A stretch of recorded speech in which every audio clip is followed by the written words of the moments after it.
Hello, doctors. Welcome to Dr. Boss channel. I'm Dr. Ann Trump, I'm Dr. Mike Luming. and today we're going to talk about the strategy, how the doctor make money online. And today we're talking about how to be a paid speaker. And as a doctor, you are already in position to be a paid speaker because of your credibility and your expertise. And if you are known in your industry by your peers, even on social media, then you can certainly be paid speakers, and physicians are getting paid 2,000 to 10,000 per talk. And Mike just told me that he used to get paid even more than 10,000 per talk as well too. So you're gonna have to show us about that as well. Now, I have to be transparent. When I first was a speaker, I was speaking for free. And now sometimes I speak for free, and sometimes it will be as a paid speaker event. Yeah, so there's different ways, and we're going to talk about it. I think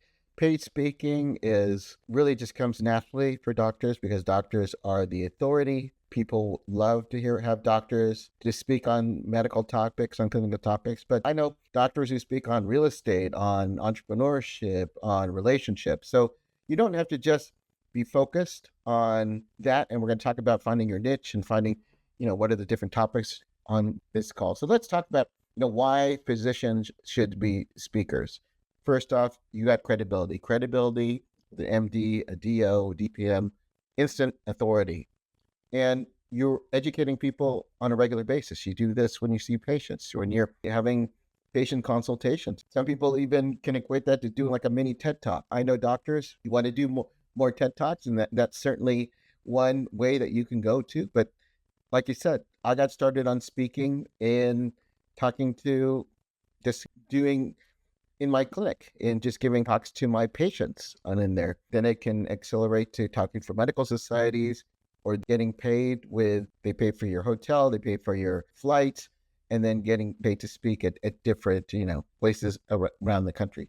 So first off, it's like, it's a great side gig to do. It's something that comes naturally, and it actually can open the doors for other things that you can lead to even more revenue. So speaking on a certain topic, you're now going to be an authority on that topic. You can then create courses. You can create your own events when we have our own events. So it can lead to lots of different things and lots of different possibilities. Absolutely. And not to just kind of focus only on monetary pay.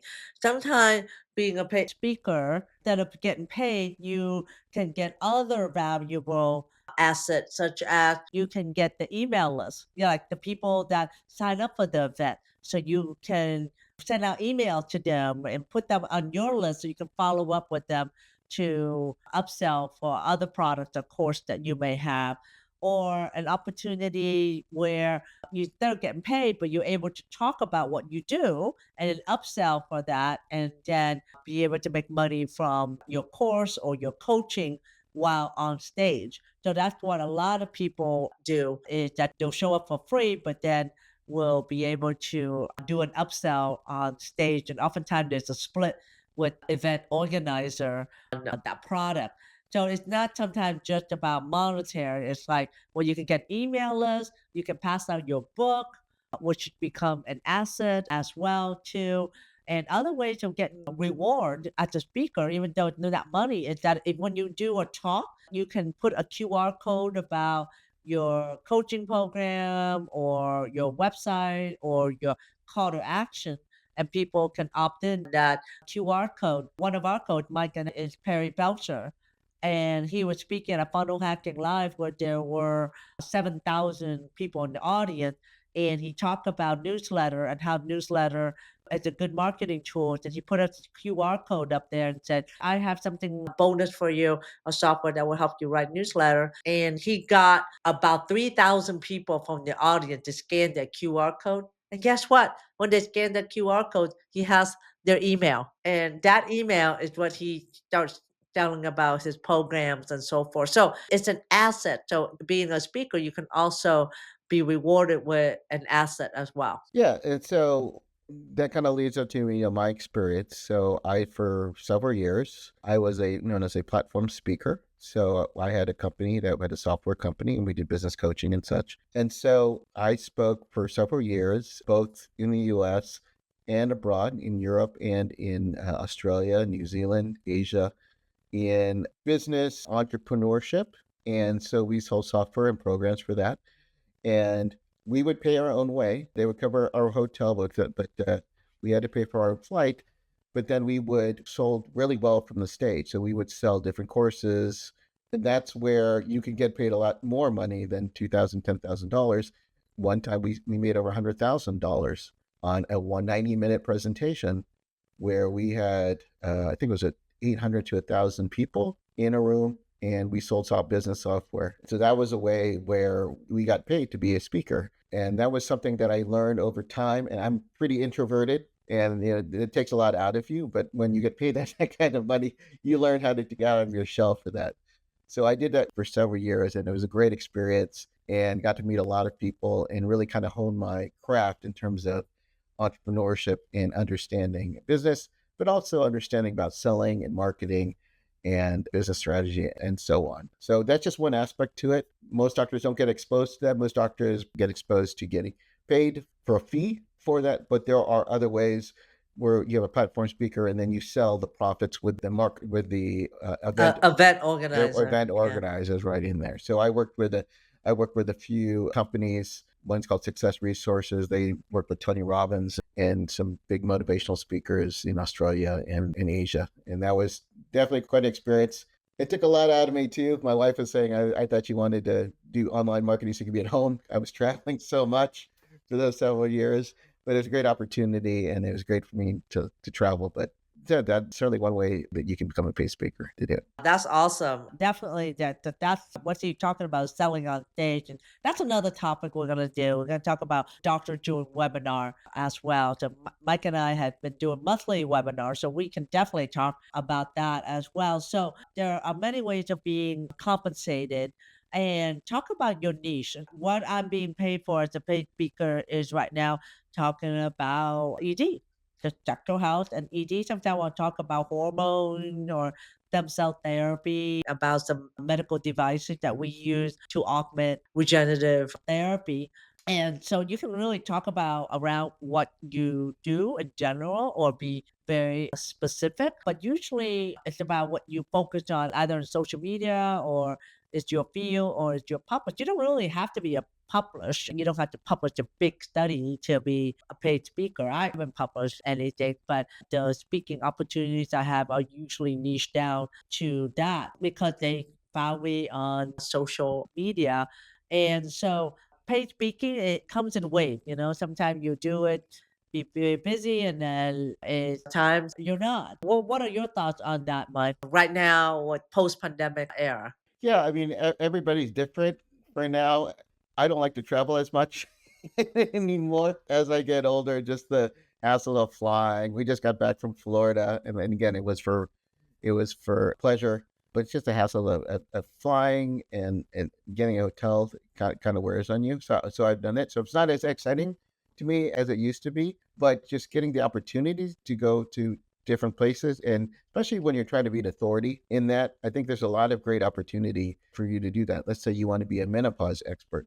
There's a ton of OBGYN conferences that you can go to, but it could first start by just getting your feet wet by just speaking at your hospital or your local medical society. It's okay to do it free because you have to start somewhere. If you're not like a great speaker or you feel that you can hone your chops, you can just join your local Toastmasters. My dad taught me many years ago, and I didn't like doing it, but it helped me get over my shyness and get over myself in terms of speaking on stage. But you can always start somewhere, and then what it does is that I always think that the way to get over stage fright is to speaking to what you know. So I always say when you select niche, you should select like at the back of your hand. If I'm going to be speaking on hormone therapy and speaking on sexual health, these are topics that we know. Give us five, we can speak a hour on this. You tell me to speak on quantum physics, you're just going to hear crickets. Right? So speak about what you know. I always think is you want to get specific on the niche, and then you can later expand later on. Speak on what you know. But that's good. You guys can see me choking right on camera. That's okay too when you're speaking, right?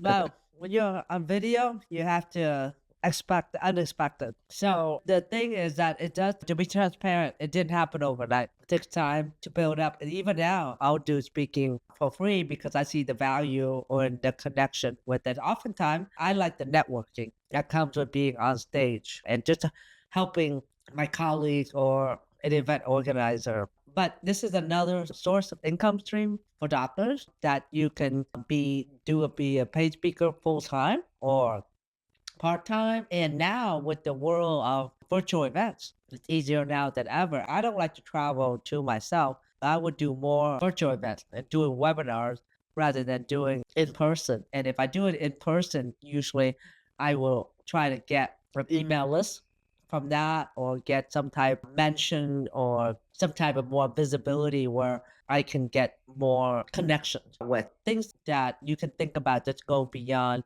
monetization. Anything else you want to add, Mike? Yeah, and also with that too, and again, this was going back 20 plus years when my speaking career started, was the way that I got noticed though was going to in-person events.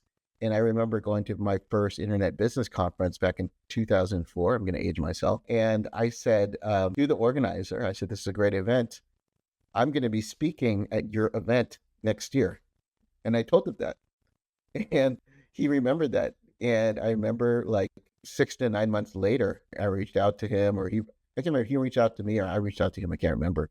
And then he invited me to speak at that event. And I said, it was because I had that drive at that time I wanted to get on stage. I wanted to speak on a topic that I knew that could help a lot of people and I could get good information to. And then that started my speaking career on that. So I do think certainly virtual events can be where you get started. But when I've gotten to get asked to speak at events, it was because I connected through an in-person event. Something I work with Peter Kim. We did it because I went to his first event several years ago, which was like an impromptu lunch event in LA. And then we connected and became good friends. But it was because I connected with him on a personal level versus just an email or a DM. I don't think I would have gotten in that relationship if I didn't have that first in-person event. Oh, absolutely. I definitely ditto that because I think connection in person is still more valuable than, and a lot of the opportunities I have is through the people that I meet in person because people like to do business with people they know, like, and trust. Period. I mean, that sounds cliche, but it's true. I mean, if you don't like somebody, you're not going to do business with that person. So I don't like Mike. I would have doing the podcast with him. And that's what connection is. But you develop that connection when you're a speaker at the event. And not to mention, the event organizer knows a lot of people also because he or she is the one that organized the event and they know all these other speakers. So they are really good networking person to know. And doctors, that's what to say. You yourself can organize event yourself too. You can do a virtual event. Oh, this is another topic we're going to talk about: a virtual event or in-person event. And actually, we're going to be holding an event ourselves called Doctor Fest on January 15th, 2026 in Orlando, Florida. And that will be an event where we invite all doctors that are interested in doing podcasts or already on podcasts or already doing YouTube at this time to come together in Orlando, Florida on that day. This is in conjunction with Podfest Expo, the largest podcast conference in the world, actually, where every year about 7 to 9,000 podcasters gather at this conference. And that's how I actually got started on my podcast journey and how I have been connected with other people that I'm doing business with right now. Again, to in-person event. And I'm applying to be a speaker at the Podfest event as well too. So I think Mike, I told you about this event, right? And I hope you put that on your calendar, Mike. Yes, I got it. I got it. I know it's hard to keep up with you sometimes, but I'm trying my best. Yeah, together we're creating a media empire. We're creating the YouTube, the podcast, the newsletter, now event, and who knows, it could turn into something that we can grow later on. I'm very excited about that. And so I just want to put a thought to doctors that you don't have to be a guest. You can also hold your own event now with virtual. It's easier.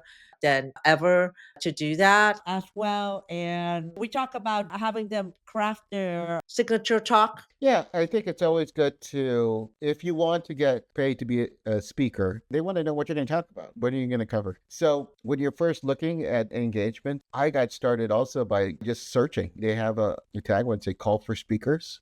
So maybe there is a conference out there. If there is a specific topic, let's say you want to talk about women's health, you should be signing up for all the OBGYN conferences. You should be connecting. You should sign up for their newsletters, see when they're on there. And a lot of times we'll say, we're looking for speakers, call for speakers. And they're going to want you to turn in an application. And so you need an idea what you're going to talk about. And so you should have a few canned talks on what you should be speaking at. It should be, is it a 20-minute talk, 30-minute talk, 40-minute, 5-minute talk, 60-minute, whatever that is. You should have a few things that you're going to talk about. So like for myself, I speak on physician entrepreneurship. I also have a talk on AI that I've talked about creating your course, creating an online course. And these are some canned talks that I have. And it goes with a simple structure. And again, everyone is a bit different. You usually follow the AIDA rule, which is AIDA, attention, interest, desire, action. A, you want to get their attention. Who are you talking about? What is the problem? What is the big problem? What is the hook?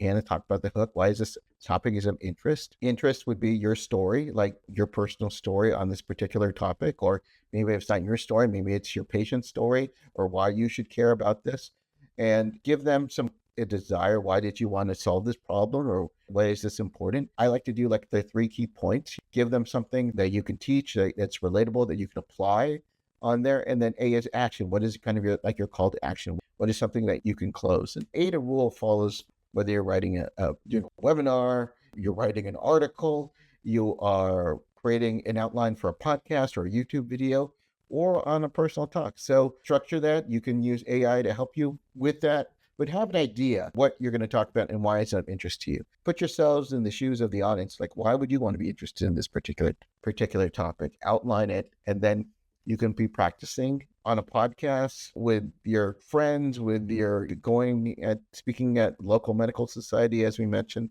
and just getting it out there. Then what you want to do is you have what's called a one sheet, where it's going to have quick your bio. It's going to have like your speaking topics. You can mention like where you've spoken before. If you're new, that you can leave that blank, and then your contact information. And then it should have all your socials. It should have like your LinkedIn, your Facebook, or whatever socials that you do. And a good one too is if you speak, try to get it recorded. If you can get it recorded, then you can have like on your YouTube channel like a clip from a different conferences. Maybe it's even just you in your clinic, and maybe you have one of your staff take a from their iPhone and recording you explain some particular topic. Others, if you want to be more advanced, you can have like a speaker reel of just like cuts of different places that you spoke at. But I know I've had on my website, I've had like videos of me speaking at like an OBGYN conference, business conferences, and it's such. And so they can have an idea, hey, this is a pretty good speaker. He has somewhat command of the English language, and he's engageable, or maybe he's funny or is relatable on there. And that's what gets you to be your name out and getting on to get paid to speak at different conferences. Really the same way is that oftentimes when I'm looking at our notes here, it said you can explore like speaker platforms like Speakers or Speakers Hub, Female Speakers Org, and there's something I didn't know about called Gig Salad, which is for non-medical. And don't forget your local medical society or your state medical society or even the usual medical meeting that you go to every year. Find out who the event organizer are and talk with them because the event organizers always are in the market to find new speakers. And you'll be surprised if you approach them. You say, well, I'd like to be a speaker on this, blah, blah, blah, blah. This is my credibility. They'll be like, oh, you're just exactly who we're looking for. So don't be afraid to approach the people and offer your service to being helpful on how to make their event more valuable. Instead of talking all about you, it's like, how can I make your event valuable?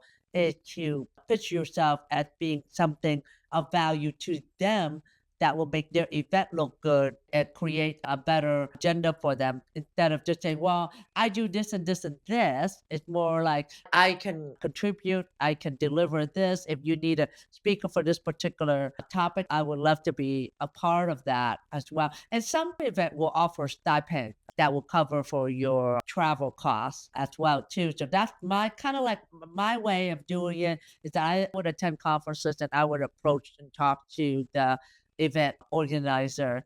And I did what you did, Mike. I would tell them, hey, I'm interested in being a speaker for next year. What are your thoughts? And honestly, every event that I have attended as an attendee, I have been a speaker now. There's one more that I have in mind that I am now. After I talk to you, I'm like, I'm going to turn in my speaker application live. It just kind of makes sense, and it makes sense of like what you want to get out. What is your goal? Like for myself, usually I'm not really that interested in like getting a paid engagement, but I am interested in maybe if I speak, maybe there's people in the audience who become clients of ours or would be interested in coaching and things like that. So that's where I get more of my interest. Or sometimes a lot of these things are negotiable. Like if I speak, can I get access to your email list, as you mentioned, or can we do a promotion of some sort?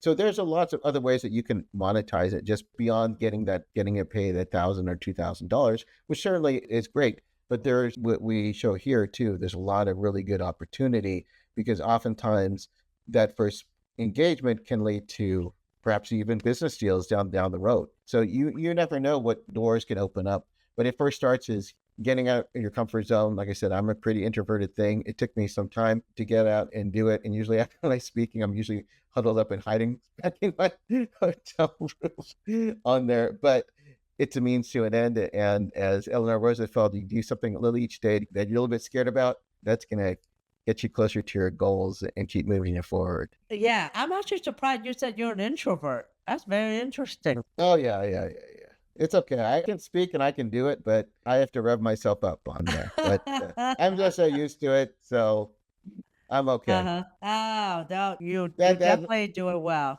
that's why I fell up with you, my friend. Yeah, I'm the type of person who would sit there and talk to a rock. Yeah. Uh, I get more energy by being around other people as well too. So I hope you guys find this valuable and in our series, how a doctor can make money outside of their clinic. And let us know what you guys think about this episode and get notification and subscribe to the channel. It will mean the world to us. We're here to help you all. And we hope that you will join our free doctors community where we offer free resources on marketing and how you can get online. Check it out at doctorsonlinesuccess.com. And just know that we appreciate you and that you do not have to be grinding in the office. There are multiple ways to leverage your expertise online to create multiple stream of income. And just know that you are not only a doctor, you are a doctor boss. See you next episode.